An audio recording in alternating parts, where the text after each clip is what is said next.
सास की चहेती बेटी के लिए अमीर और गरीब बहू लाई ड्रेस। लड़की आरोही को आज दोनों बहुओं का एक साथ गृह प्रवेश हो रहा है, जहां पर पूरा मोहल्ला इकट्ठा है। अरे वाह गायत्री, एक साथ दो बहुओं का गृह प्रवेश। तेरे घर में तो खुशियों की लॉटरी लग गई है बहन। लॉटरी तो लगनी ही थी शीला, पर जरा दोनों बहुओं का फर्क भी देख लो। मेरी बड़ी बहू रागिनी शहर के सबसे बड़े करोड़पति की बेटी है, पूरा घर धन दौलत से भर देगी। और ये छोटी बहू, ये तो बेचारी सीधा गांव से उठकर आई लगती है गायत्री। अरे इसकी किस्मत अच्छी थी जो मेरे छोटे बेटे रोहन को पसंद आ गई, वरना इस गरीब की औकात कहाँ थी मेरे इस आलीशान घर की दहलीज लांघने की। खैर चलो बहुओं, अंदर आओ। दोनों बहुएं घर के अंदर जाती हैं। अमीर बहू रागिनी बिना पल्ले की स्टाइलिश और कीमती साड़ी में सोफे पर पैर चढ़ाकर बैठती है, जबकि गरीब बहू आरोही संस्कारी रूप में सिर पर पल्ला रखकर नीचे जमीन पर बैठने लगती है। तभी गायत्री जी की चहेती बेटी सानिया वहां चहकती हुई आती है। मम्मी, दोनों भाभियां आ गई, जल्दी बताओ मेरे लिए कौन सा गिफ्ट लेकर आया है। मुझे सबसे महंगा गिफ्ट चाहिए। मेरी लाडली बेटी, तू अपनी इस अमीर भाभी रागिनी की संदूक देख, शहर के सबसे महंगे शोरूम से शॉपिंग करके लाई है तेरे लिए। हाँ सानिया, ये देखो, मैं तुम्हारे लिए शहर के सबसे बड़े शोरूम से डिजाइनर फैक्ट्री मेड ड्रेस लेकर आई हूँ। पूरे 20,000 की है, लेटेस्ट फैशन की। ओह माय गॉड रागिनी भाभी, ये तो बिल्कुल मनीष मल्होत्रा की डिजाइनर ड्रेस लग रही है। आप सच में बहुत अमीर और बेस्ट हो भाभी, आई लव यू। देखा, इसे कहते रईसी और खानदानी पसंद। अब जरा वो दूसरी संदूक भी खोलो आरोही, देखे तेरे इस लकड़ी के पुराने बक्से से क्या कबाड़ निकल कर आता है। माँ जी, सानिया दीदी के लिए ये सूट मैं अपने मायके से लाई हूँ। इन्हें मैंने खुद रात भर जागकर अपने हाथों से सिला है। ये सूट, ये बाजार के सड़े हुए कपड़े पहनाएगी मेरी लाडली बेटी को। आज तक मेरी सानिया ने ऐसे घटिया और सिलाई वाले कपड़े छुए तक नहीं है। छी, ऐसी अजीब और बिना फैशन की ड्रेसेस तो हमारे घर की काम वाली भी नहीं पहनती। आरोही भाभी, इसे वापस अपनी संदूक में ठूस लो, मेरा स्टैंडर्ड खराब मत करो। पर माँ जी, इसमें मेरी महीनों की मेहनत और प्यार है। मैंने बहुत चाव से सानिया दीदी के लिए बनाए थे। अरे आरोही, इस शहर के हाई सोसाइटी में हुनर नहीं, सिर्फ पैसा और ब्रांड बोलता है, समझे। आरोही रोते हुए अपने हाथ के सिले कपड़े समेटकर रोहन के कमरे की तरफ चली जाती है, जबकि सास गायत्री जी, नंद सानिया और अमीर बहू रागिनी एक दूसरे को देखकर जोर जोर से हंसने लगती हैं। शादी का पहला दिन बीत चुका है। अगली सुबह आरोही सुबह नहाकर लाल रंग की खूबसूरत साड़ी पहनकर और कायदे से सिर पर पल्ला रखकर रसोई में पहुंच जाती है। वहीं दूसरी तरफ अमीर बहू रागिनी काफी देर से सोकर उठती है। रागिनी बिना पल्ले के बेहद स्टाइलिश और पतली नेट की डिजाइनर साड़ी पहनी रसोई में आती है। आओ रागिनी बेटा, वाह कितनी प्यारी लग रही मेरी बड़ी बहू। चलो आज पहली रसोई है। हाँ रागिनी भाभी, मुझे तो पहली रसोई में बहुत सारी हैवी चीजें खानी है। मम्मी आप ही मेन्यू बताओ ना। हाँ तो सुनो, पहली रसोई में आज तुम दोनों को मिलकर अच्छा बढ़िया सा खाना बनाना है। केसर वाली गाढ़ी खीर, गर्मा गर्म पकौड़ियाँ, बूंदी का रायता, मिक्स वेज की सब्जी, नवरत्न करी, शाही पनीर और दाल मखनी। अरे मम्मी जी, रुको जरा ब्रेक लगाओ। मुझे इतना सारा और ऐसा देसी हैवी खाना बनाना बिल्कुल नहीं आता है। भाभी तो फिर आपको क्या बनाना आता है? लुक सानिया, मुझे कुकिंग नहीं बेकिंग करना पसंद है। मुझे बेकिंग करने में बहुत मजा आता है। मैंने तो शहर में स्पेशल क्लासेस ली हैं। अरे वाह भाभी, ये तो बहुत मॉडर्न बात है। तो आप मेरे लिए चोको मफिन्स और कपकेक्स बनाना। माँ जी आप चिंता मत करिए, रागिनी दीदी कपकेक्स बना लेंगी। बाकी का सारा खाना, शाही पनीर, दाल मखनी, खीर और रायता मैं अकेले संभाल लूंगी। मुझे ये सब बहुत अच्छे से बनाना आता है। हाँ ठीक है, ज्यादा ज्ञान मत बांट, बना लेना जो बनाना है। वैसे भी गांव की लड़कियों को चूल्हा चौका करने के अलावा आता ही क्या है। मेरी बड़ी बहू तो बेकिंग करेगी। चलो रसोई में जाओ दोनों। दोनों बहुएं रसोई में काम शुरू करती हैं। आरोही पूरी फुर्ती से चूल्हे पर दाल मखनी चढ़ाती है, पनीर काटती है और खीर के लिए दूध उबलने रख देती है। वहीं रागिनी अपना ओवन ऑन करके मफिन्स का बैटर तैयार करने लगती है। काम करते करते भी रागिनी अपने फोन में रील देखने और सेल्फी लेने में व्यस्त हो जाती है। तभी अचानक रसोई में कुछ जलने की बदबू तेज आने लगती है। ओह माय गॉड, नो, ये क्या हो गया? मेरे मफिन्स जल गए। ओवन से कितना धुआं निकल रहा है। दीदी संभालिए, आपका ध्यान फोन में था इसीलिए मफिन्स अंदर से पूरी तरह जल गए। आप घबराइए मत, मैं साफ कर देती हूँ। शट अप आरोही, मुझे तुम्हारी मदद नहीं चाहिए, मैं दोबारा बना लूंगी। रागिनी चिढ़कर दोबारा मफिन्स बनाने बैठती है। कुछ ही देर में दोपहर के खाने का समय हो जाता है। आरोही ने बेहद स्वादिष्ट और खुशबूदार खाना बनाकर डाइनिंग टेबल पर सजा दिया है। रागिनी भी किसी तरह दोबारा बनाए हुए मफिन्स लेकर डाइनिंग टेबल पर पहुंचती है। पूरा परिवार खाना खाने बैठता है। वाह, खाना तो सच में बहुत लाजवाब बना है। पेट भरकर खाने का मजा आ गया। तभी वो रागिनी का मफिन तोड़ती है जो बहुत कड़ा है, और वो रागिनी की तरफ देखकर बनावटी मुस्कान लाती है। वाह रागिनी भाभी, आपके बनाए मफिन्स तो एकदम इंटरनेशनल लग रहे हैं। बहुत ही शानदार बेकिंग की है आपने। हाँ क्यों नहीं, आखिर इसके रईस मायके में इसे यही सब तो सिखाया गया है। ये बेकिंग वेकिंग हर किसी के बस की बात थोड़ी ना है। लाली तू भी अपनी समीर भाभी से कुछ सीख ले, ससुराल में काम आएगा। हाँ मम्मी जी, बिल्कुल सही कहा आपने। मैं तो रागिनी भाभी जैसी ही बनूंगी। सानिया और गायत्री जी पेट भरकर आरोही का बनाया हुआ खाना खाती हैं, लेकिन तारीफ सिर्फ रागिनी के बड़े मफिन्स की करती हैं। दोपहर के खाने के बाद अब शाम का समय हो चुका है। घर के सभी लोग हॉल में आराम से बैठे हुए हैं। तभी सानिया बाहर घूमने और मूवी देखने का प्लान बनाने लगती है। बोर हो रही हूँ मम्मी, चलो ना आज सब मिलकर बाहर कोई अच्छी सी मूवी देखने चलते हैं, बहुत मजा आएगा। हाँ सानिया, अच्छा आइडिया है। हम लोग शहर के सबसे पॉश मॉल वाले सिनेमा में चलेंगे। वहाँ शार्क थिएटर का प्लैटिनम पैकेज बुक करवा लेते हैं। एकदम रिक्लाइनर सोफे पर बैठकर आराम से इंग्लिश मूवी देखेंगे। हाँ रागिनी, तुम ठीक कहती हो। ठीक है, मैं ऑनलाइन टिकट्स चेक करता हूँ। शार्क थिएटर के प्लैटिनम पैकेज की टिकट 22,000 रुपए की हो रही है। भैया इतने महंगे टिकट? 22,000 रुपए तो बहुत ज्यादा होते हैं। हमारे पास के सिनेमा हॉल में भी तो अच्छी फिल्में लगी हैं। वहाँ टिकट सिर्फ 400-500 रुपए की मिल जाएगी और बैठने में भी आराम रहता है। क्यों ना हम सब मिलकर कोई अच्छी सी हिंदी फिल्म देखने चले। चुप कर, तू अपनी ये गरीबों वाली सोच बंद रख। जो खुद कभी हिंदी मीडियम सरकारी स्कूल से आगे नहीं बढ़ पाई, उसे तो हिंदी की फिल्में ही पसंद आएंगी। मेरी लाडली सानिया और बड़ी बहू रागिनी इंग्लिश मीडियम पढ़ी है, वो अंग्रेजी पिक्चर ही देखेंगी। हाँ मम्मी, बिल्कुल सही कहा रागिनी भाभी। मैं तो आपके साथ ही मॉल जाऊंगी, आलिशान सोफे पर बैठकर इंग्लिश मूवी देखने।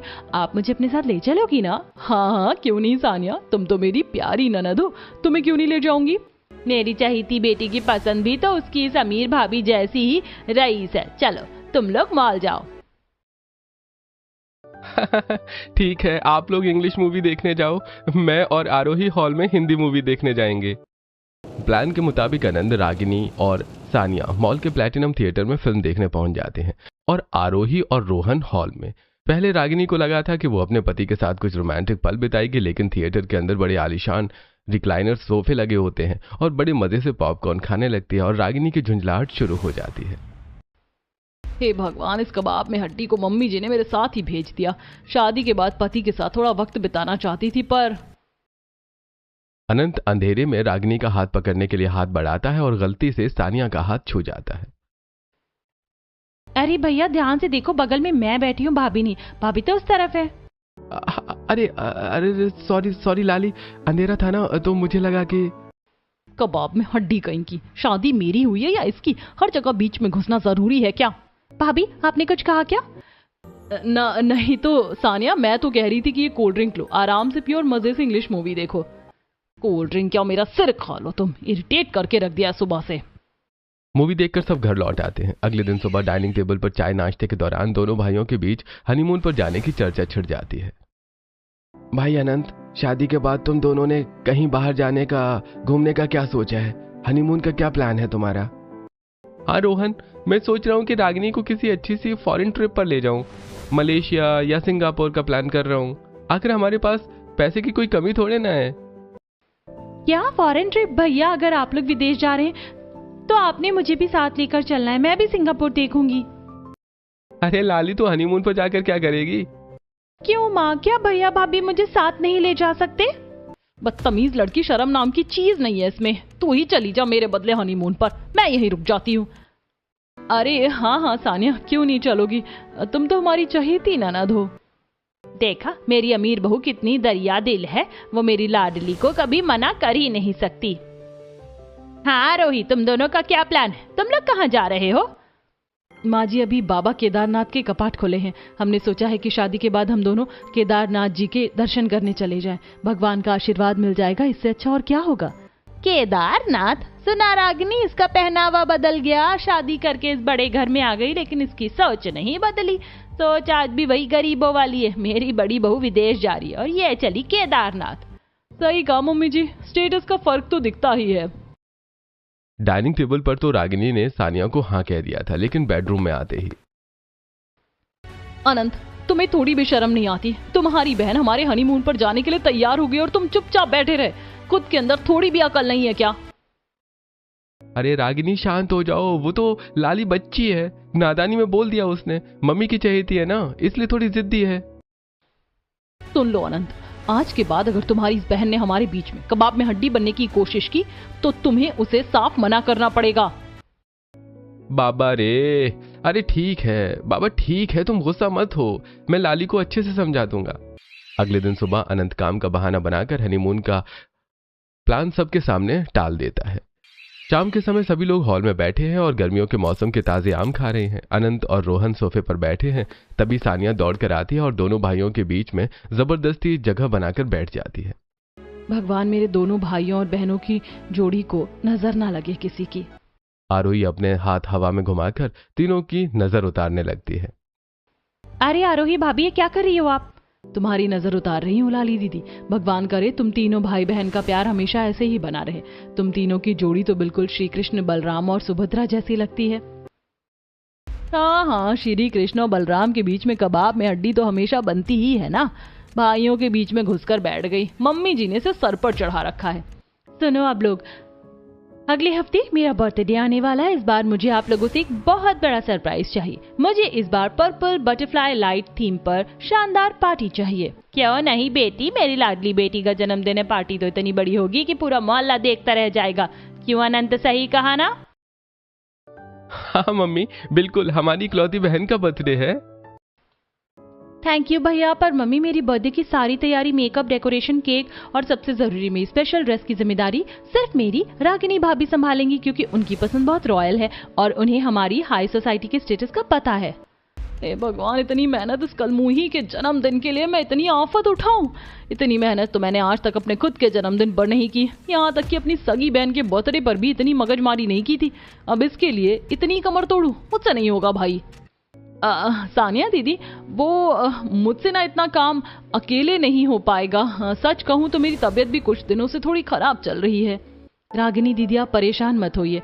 लाली दीदी, आप भी चिंता क्यों करती हैं? मैं हूं ना। घर की सजावट से लेकर आपके पसंद का बटरफ्लाई केक, ये सारी चीजें मैं अपने हाथों से संभाल लूंगी। मैं लाली दीदी के जन्मदिन के लिए अपने हाथों से बहुत सुंदर ड्रेस बनाऊंगी। उनके लिए एक बहुत प्यारी सी गाउन तैयार करूंगी। वो देखकर खुश हो जाएंगी। तुम संभालोगी? पता नहीं कैसा संभालोगी। क्या रागिनी भाभी की तबीयत खराब है, इसीलिए मैं तुम्हें काम करने दे रही हूँ, वरना मैं तुमसे कभी अपना काम न करवाती। लेकिन हाँ, मेरे जो मेन फंक्शन के कपड़े होंगे वो तो मेरी रागिनी भाभी ही मार्केट से पसंद करके लेकर आएंगी। हाँ सानिया, चलो ठीक है, इतना काम तो मैं तुम्हारी खातिर कर ही सकती हूँ। मैं खुद मार्केट जाकर तुम्हारे लिए बेस्ट ड्रेस लेकर आऊंगी। दोस्तों, क्या सिर्फ अमीर होने से कोई अच्छी बहू बन जाती है? क्या टैलेंटेड और संस्कारी गरीब बहू आरोही को इस तरह हर बात पर ताना मारना गायत्री जी और सानिया का सही है? अपनी राय हमें कमेंट में जरूर बताइएगा। एक तरफ रागिनी सानिया के जन्मदिन की तैयारी से पल्ला झाड़ लेती है, वहीं दूसरी तरफ सादगी और ममता से भरी आरोही मन ही मन सानिया के लिए कुछ बड़ा करने का ठान लेती है। रागिनी सानिया के लिए शॉपिंग करने बड़े शोरूम में जाती है। रागिनी काउंटर पर खड़ी है और दुकानदार उसे पर्पल बटरफ्लाई थीम की हैवी गाउन दिखा रहा है। ये देखिए मैडम, लेटेस्ट बटरफ्लाई थीम का गाउन प्योर पर्पल कलर में है। आपकी नंद पर बहुत खिलेगा। इसकी कीमत सिर्फ 5,000 रुपए है। अरे बाप रे, 4,500 से 5,000 रुपए। इस ननद के ऊपर मैं अपने पूरे 5,000 रुपए बर्बाद कर दूं? कभी नहीं। अरे हाँ, याद आया, आज से ठीक 2 महीने पहले मैंने अपनी सहेली की शादी में पहनने के लिए बिल्कुल ऐसी ही पर्पल कलर की हैवी ड्रेस खरीदी थी। वो तो मेरे मायके में रखी है। मैं एक काम करती हूँ, अपनी मम्मी को फोन लगाती हूँ। रागिनी तुरंत अपनी माँ को फोन लगाती है। हेलो माँ, सुनो ना, मेरी अलमारी में वो जो पर्पल कलर की बटरफ्लाई वाली ड्रेस रखी है ना, जो मैंने सिर्फ एक बार अपनी सहेली की शादी में पहनी थी, उसे जरा अलमारी से निकाल लो। वो एकदम साफ सुथरी और ड्राई क्लीन की हुई रखी है। मैं उसे ही ले जाती हूँ सानिया के लिए। अरे पर बेटी, वो तो तेरी पुरानी ड्रेस है। तेरी ननद को पता चल गया तो? अरे माँ, उसे कौन सा पता चल रहा है। मैं उससे बोल दूंगी कि शहर के सबसे बड़े मॉल से स्पेशल ऑर्डर देकर उसके लिए नई ब्रांडेड ड्रेस मंगवाई है। वो तो खुशी खुशी मान जाएगी। उसे क्या पता कि वो मेरी उतरी हुई ड्रेस पहन रही है। मैं बस अभी मायके आ रही हूँ ड्रेस लेने। जहां एक तरफ रागिनी पुरानी ड्रेस देने का ताना बाना बुनकर अपने मायके निकल जाती है, वहीं दूसरी तरफ गांव की बहू आरोही तपते बाजार में सुंदर कपड़ा खरीद कर लाती है और रात दिन एक करके सानिया के लिए गाउन सिलने बैठ जाती है। रात का समय है, आरोही मशीन पर बैठी है। उसके पास पर्पल, पिंक और रेड कलर के सुंदर सुंदर बटरफ्लाई और मोर पंख वाले कपड़े रखे हैं। वो बहुत प्यार से गाउन सिल रही है। अरे वाह, ये मोर वाला और बटरफ्लाई प्रिंट का कपड़ा कितना सुंदर लग रहा है। लाली दीदी के गाउन के बाद भी इतना सारा कपड़ा बच गया। ये कपड़ा भी बहुत अच्छा है, मैं इसे बर्बाद नहीं होने दूंगी। क्यों ना मैं लाली दीदी के लिए 2-3 अलग अलग और सुंदर ड्रेसेस भी तैयार कर दूं। वो हर फंक्शन में अलग दिखेंगी। तभी आरोही का फोन बजता है। उसकी माँ का फोन है। प्रणाम माँ। हाँ माँ, मैं अपनी ननद सानिया के जन्मदिन की तैयारी कर रही हूँ। मैं हमेशा से सोचती थी कि काश मेरी भी कोई सगी छोटी बहन होती तो मैं उसे अपने हाथों से अच्छे अच्छे कपड़े बनाकर पहनाती। मैंने इसी चाहत में तो सिलाई सीखी थी, पर मेरी कोई बहन तो थी नहीं। अब भगवान ने मुझे ननद के रूप में छोटी बहन दी है, तो मैं उनके साथ अपनी ये सारी मन्नतें पूरी करूंगी। हाँ बिल्कुल बेटी, तू बहुत अच्छा काम कर रही है। आराम से बना ले, और हाँ, अगर किसी और कपड़े या चीज की जरूरत पड़े ना तो मुझे बेझिझक बता दियो। जी माँ, सब हो जाएगा। जन्मदिन से एक दिन पहले आरोही पूरी लगन से घर को पर्पल बटरफ्लाई थीम पर सजा देती है। पर्पल बलून्स और बटरफ्लाई फ्लायर्स से पूरा घर महक उठता है। साथ ही वो अपने हाथों से एक बहुत ही सुंदर पर्पल बटरफ्लाई केक भी बेक करती है। लेकिन जब ड्रेसेस दिखाने की बारी आती है तो सानिया का रवैया हैरान करने वाला होता है। चलो, डेकोरेशन और केक तो तुमने मेरे हाथों से बना ही दिया, अच्छा है, पर मेरी ड्रेस कहाँ है? रागिनी भाभी, मेरी ड्रेस दिखाइए। ये देखो सानिया, तुम्हारी पर्पल बटरफ्लाई थीम की स्पेशल ब्रांडेड ड्रेस, बिल्कुल नई नवेली। वाह भाभी, कितनी सुंदर है, थैंक यू सो मच। लाली दीदी, ये ड्रेसेस मैंने आपके लिए अपने हाथों से सिली हैं। इसमें ये मेन गाउन है और बाकी आपके पहनने के लिए 3 और ड्रेसेस हैं। देखिए आपको कैसी लगी। यार, ड्रेसेस तो सच में बहुत सुंदर है। रागिनी भाभी की ड्रेस से भी ज्यादा प्यारी लग रही है। लेकिन अगर मैंने इस गरीब आरोही की ड्रेस की तारीफ कर दी या इसे पहन लिया तो मेरी अमीर रागिनी भाभी मुझसे नाराज हो जाएंगी। फिर वो मुझे आगे से कभी कोई महंगी चीज नहीं दिलवाएंगी। हटाओ इसे। इतनी चीप और घर की सिली हुई ड्रेसेस मैं अपने बर्थडे पर पहनूंगी? मेरा स्टेटस है भाई, मैं तो सिर्फ अपनी रागिनी भाभी की लाई हुई है ब्रांडेड ड्रेस ही पहनूंगी। आरोही उदास हो जाती है। सानिया रागिनी की दी हुई पुरानी ड्रेस पहनकर बर्थडे मनाती है और खूब सारी तस्वीरें क्लिक करवाकर सोशल मीडिया पर पोस्ट कर देती है। तभी उसकी एक सहेली का फोन आता है। अरे सानिया, मैंने तेरी बर्थडे की फोटोज देखी तो बहुत प्यारी लग रही है, पर एक बात बता, ये जो पर्पल कलर की बटरफ्लाई ड्रेस तूने पहनी है, ये तेरी बड़ी भाभी रागिनी की है क्या? क्या? नहीं तो, ये तो रागिनी भाभी मेरे बर्थडे के लिए स्पेशल मॉल से नई खरीद कर लाई है, तो ऐसा क्यों बोल रही है? अरे यार, मैं पक्का कह सकती हूँ, मैंने 2 महीने पहले की रागिनी भाभी की सोशल मीडिया प्रोफाइल देखी थी। उनकी फोटोज में उन्होंने हूबहू यही ड्रेस अपनी एक सहेली की शादी में पहनी हुई थी। एक बार तो खुद अपनी भाभी से जाकर पूछ ले, कहीं उन्होंने अपनी पुरानी ड्रेस ही तो तुझे नहीं दे दी? क्या? रागिनी भाभी की पुरानी ड्रेस? नहीं, ऐसा नहीं हो सकता, वो तो खुद इतनी अमीर है। खैर, मैं भाभी से बात करती हूँ। सानिया तुरंत रागिनी के कमरे में पहुंचती है। रागिनी भाभी, मुझे आपसे एक बात पूछनी है। मेरी सहेली कह रही थी कि ये जो पर्पल ड्रेस आपने मुझे बर्थडे पर दी, ऐसी ही सेम टू सेम ड्रेस आपने 2 महीने पहले अपनी सहेली की शादी में पहनी थी। क्या ये आपकी पुरानी ड्रेस है? अरे क्या बात कर रही हो सानिया दीदी, वो तो मुझे वो डिजाइन बहुत ज्यादा पसंद आ गया था, इसीलिए मैंने वो बिल्कुल सेम टू सेम ऐसी ही नई ड्रेस ऑर्डर करके बनवाई तुम्हारे लिए। भला मैं अपनी लाडली ननद को अपनी पुरानी ड्रेस दूंगी क्या? तुम भी किस किस की बातों में आ जाती हो। हाँ भाभी, आप सही कह रही है। मेरी भाभी के पास पैसों की कमी थोड़ी ना है जो वो मुझे पुरानी ड्रेस देंगी। थैंक यू भाभी। सानिया हंसकर चली जाती है। ड्रेस वाली बात से तो रागिनी जैसे तैसे बच जाती है। अब अगले दिन रागिनी अपनी ड्रेसिंग टेबल पर बैठी है। वहां बहुत सारा मेकअप का सामान फैला हुआ है। तभी सानिया कमरे में आती है। अरे वाह रागिनी भाभी, आपका मेकअप कलेक्शन तो बहुत ही शानदार है। आप सच में बहुत ही अच्छी लग रही हो, और आपकी चीजें भी कितनी रॉयल हैं। अरे आओ सानिया दीदी, तुम आ गई, बहुत अच्छा हुआ। मैं तुम्हारे बारे में ही सोच रही थी। ये देखो, ये कुछ ब्रांडेड पाउडर्स, लिपस्टिक्स और आई शेडोज हैं। ये सब मैं तुम्हारे लिए ही अलग निकाल रही थी। ये लो, ये सब तुम रख लो, तुम्हारे ऊपर बहुत अच्छा लगेगा। सच में भाभी, ये सब मेरे लिए आप कितनी अच्छी हो। हाँ हाँ, ले ले कलमुही, ये सारे प्रोडक्ट्स एक्सपायर हो चुके हैं और वैसे भी इनके कलर्स मुझे बिल्कुल पसंद नहीं है। फेक नहीं वाले थे, अच्छा हुआ तेरे सिर मर दिए। खराब पाउडर और लिपस्टिक लगाएगी तो तेरा चेहरा अपने आप बंदर जैसा हो जाएगा, फिर अपनी मम्मी की चहेती बनकर घूमना। हाँ सानिया दीदी, आखिर तुम मेरी इकलौती ननद हो, तुम्हारे लिए इतना तो कर ही सकती हूँ ना। थैंक यू भाभी, मम्मी बिल्कुल सही कहती है, आप जैसा बड़ा दिल इस घर में किसी का नहीं है। कुछ दिन बाद अनंत और रागिनी बाहर जाने के लिए तैयार खड़े हैं। रागिनी ने हाथ में एक महंगा पर्स ले रखा है। सानिया उन्हें देखकर दौड़ती हुई आती है। अरे रागिनी भाभी, भैया आप लोग कहीं बाहर जा रहे हो क्या? शॉपिंग के लिए जा रहे हो? हाँ सानिया, मैं और तुम्हारे भैया जरा मार्केट जा रहे हैं, कुछ जरूरी शॉपिंग करने। भाभी मुझे भी अपने साथ लेकर चलोगी ना? प्लीज भाभी, मैं भी चलूंगी आपके साथ, घर पर बैठे बैठे बोर हो रही हूँ। नहीं सानिया दीदी, तुम इस बार हमारे साथ नहीं जा रही हो, सिर्फ मैं और तुम्हारे भैया ही जा रहे हैं। क्यों भाभी, हर बार तो आप मुझे लिए जाती हो, इस बार मना क्यों कर रही हो? अरे लाली, बात वो नहीं है। दरअसल हम बाजार से कुछ बहुत ही स्पेशल चीज लेकर आने वाले हैं। स्पेशल चीज? इसका मतलब पक्का वो मेरे लिए ही कोई बड़ा सरप्राइज गिफ्ट लेने जा रहे होंगे, तभी तो मुझे साथ नहीं ले जा रहे। अच्छा, समझ गई भैया, ठीक है आप लोग जाइए, मैं घर पर ही रुक जाती हूँ। रागिनी अपने पति के साथ शॉपिंग के लिए चली जाती है। तभी रोहन और आरोही वहां से गुजरते हैं। लाली दीदी, हम लोग पास के मंदिर जा रहे हैं, आप हमारे साथ चलेंगी? वहाँ से लौटते हुए हम सब आपकी पसंद की कुल्फी भी खाएंगे, चलिए ना हमारे साथ। मुझे नहीं जाना आपके साथ कहीं भी। अपनी ये छोटी सोच और मंदिर कुल्फी का प्लान अपने पास रखिए, मेरा स्टैंडर्ड आपकी तरह कुल्फी वाला नहीं है। आरोही उदास होकर रोहन के साथ चली जाती है। कुछ दिनों बाद घर में सानिया के कॉलेज का रिजल्ट आता है। सानिया पूरी कॉलेज में टॉप आई है। वो खुशी खुशी घर में भागती हुई आती है। मेरा रिजल्ट आ गया, मैं अपने कॉलेज में टॉप आई हूँ, पूरे स्टेट में मेरा नाम आया है। सानिया खुशी के मारे सामने खड़ी रागिनी को पकड़कर गोल गोल घुमाने लगती है। अरे मुझे पकड़कर क्यों घुमा रही हो? चक्कर आ जाए कि मुझे छोड़ो, इतनी गंवारों की तरह चिल्लाने की क्या जरूरत है? अरे भाभी, आप ऐसे क्यों गुस्सा कर रही हो? मैं तो बस आपको बताना चाह रही थी कि मैंने कॉलेज में टॉप किया है। अरे वाह, मेरी चहेती बेटी ने कॉलेज में टॉप किया, क्या बात है, इस बात पर तो बहुत बड़ा जश्न होना चाहिए। अनंत और रोहन भी हॉल में आकर सानिया की तारीफ करते हैं। तभी आरोही रसोई से नमक, मिर्च और मीठा लेकर आती है। मेरी प्यारी ननद को किसी की नजर ना लगे, ये लो दीदी, मुंह मीठा करो। ये क्या नमक मिर्च लेकर आ गई और ये मीठा? क्या मुझे शुगर खिलाकर मारना चाहती हो क्या? मम्मी देखो इसे, ये गरीब घर की लड़की, मेरी बेटी का मूड मत खराब कर, जब देखो तब अपनी ये पिछड़ी सोच लेकर आ जाती है। अवार्ड शो के लिए सानिया चाहती थी कि वो सबसे स्टैंडर्ड और रॉयल दिखे।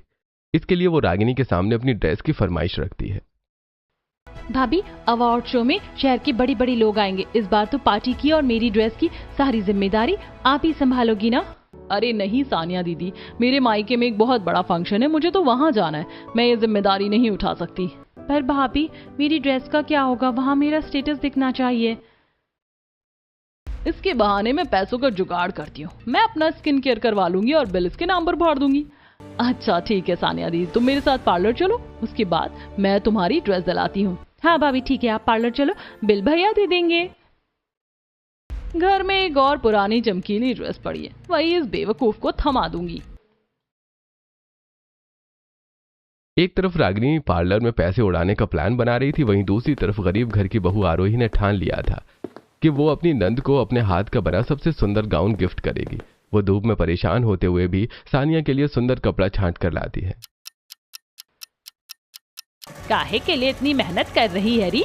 वो नहीं पहनेगी तेरे हाथ के सिले कपड़े, हम इतने अमीर लोग ऐसे गरीबों के हाथ के सिले कपड़े नहीं पहनते, अपनी औकात मत भूल। क्यों भाभी, क्या आप दर्जी बनने का इरादा है क्या? किसका कपड़ा खराब करने का इरादा है आपका? लाली दीदी, आपके अवार्ड शो के लिए एक छोटा सा तोहफा बना रही हूँ। रात के 2 बजे हैं। रोहन आरोही के पास बैठा है। आरोही रात दिन जागकर सुई धागा से उस गाउन पर बहुत सुंदर कढ़ाई कर रही है। वहीं दूसरी तरफ अवार्ड शो से ठीक 1 दिन पहले रागिनी भाभी मेरे लिए इतनी मेहनत कर रही हैं, तो मैं रागिनी भाभी को सोने की एक अंगूठी गिफ्ट करूंगी। सानिया पास की ज्वेलरी शॉप पर जाती है जो रागिनी के मायके के पास होती है। सानिया ज्वेलरी शॉप से सोने की अंगूठी खरीद कर लौट रही होती है। तभी रागिनी के मायके के पास से उसे रागिनी के जोर जोर से हंसने की आवाज आती है। सानिया खिड़की के पास छिपकर सुनने लगती है। हाँ माँ, वो सानिया तो इतनी बड़ी बेवकूफ़ है कि पूछो मत।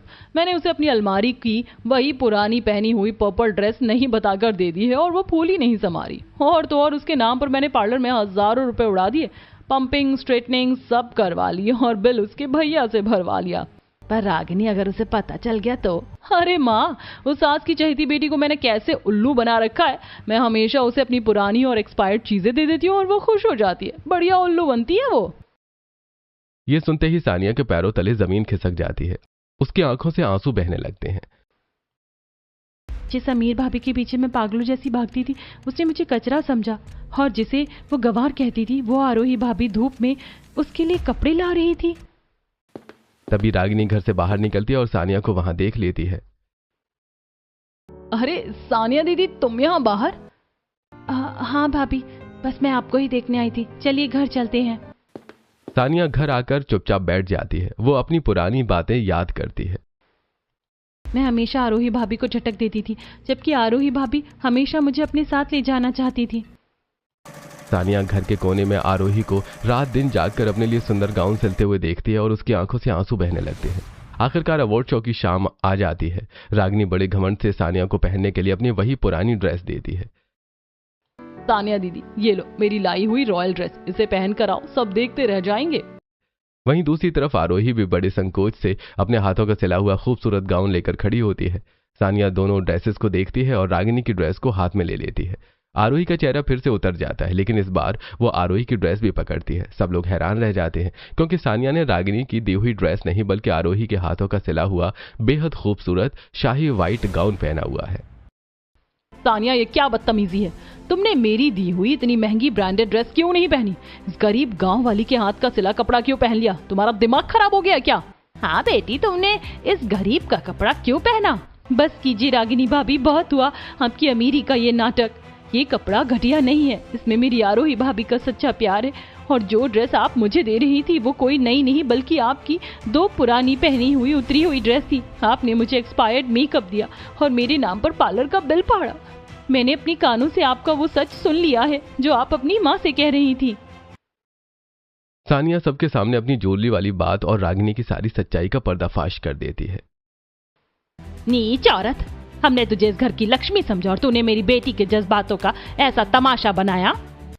रागिनी अपमानित होकर अपना मुंह छुपाकर हमेशा के लिए घर छोड़कर चली जाती है। सानिया तुरंत रोते हुए आरोही के पैरों में गिर जाती है। मुझे माफ कर दीजिए आरोही भाभी, मैं पैसों की चकाचौंध में अंधी हो गई थी जो आपकी कदर नहीं कर पाई। मुझे माफ कर दीजिए। अरे लाली दीदी, ऐसा मत कहिए, आप तो मेरी छोटी बहन जैसी हैं। गायत्री जी भी रोते हुए आरोही से माफी मांगती हैं और उसे गले लगा लेती हैं। रागिनी के जाने के बाद भी पूरा परिवार मिलकर हंसते मुस्कुराते हुए सानिया के अवार्ड शो में जाता है। लेकिन दोस्तों, क्या किसी बहू की कद्र उसके मायके की अमीरी गरीबी देखकर करनी चाहिए या उसके अच्छे संस्कारों से? और क्या आपके ससुराल में भी कोई ऐसी आरोही जैसी संस्कारी बहू है जो हर सुख दुख में परिवार की इज्जत बचाती है? अपनी राय हमें कमेंट में जरूर बताइएगा।